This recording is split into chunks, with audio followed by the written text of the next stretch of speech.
Jama'a, salamu alaikum dai farko. Yanzu muka dawo daga dina, wannan dina ita ce 2020. Ko da yake ni tun December last year ma ban je dina ba, sai wannan ta yau. Ta yau Lahadi kenan.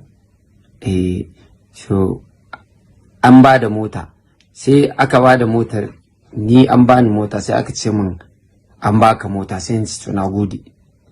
Sai aka ce ai ba a gama ba, tsayawa za ka zaɓi wacce kake so. Amma duk motocin duniya in zaɓi wacce nake so, aka ce. Sai na duba na ga a Najeriya wacce ce a kusa. Sai na ce to shikenan, baka zurfafa baka takura ba.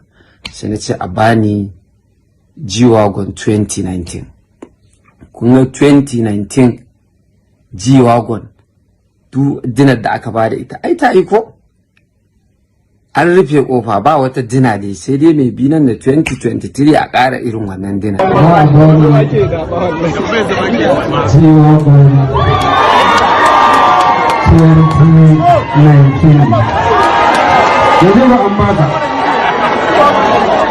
Dina a ba da motoci kuma a motocin da G-Wagon 2019 maganar liƙi ba a muku shi, don watso kuɗi ake hullo su ake.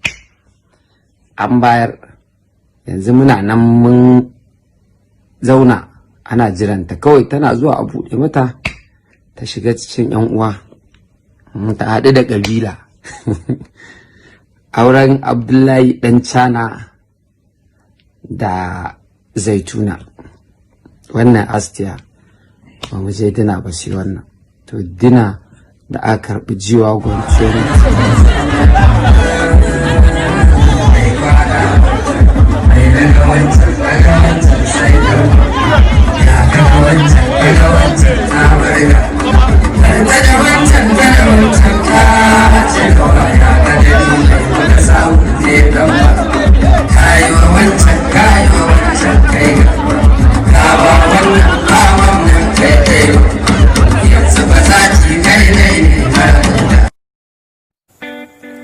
Ku danna subscribe domin samun sababbin shirye-shiryenmu cikin sauƙi, sannan ku danna ƙararrawar sanarwa don sanar da ku da zarar mun ɗora bidiyo. Mun gode.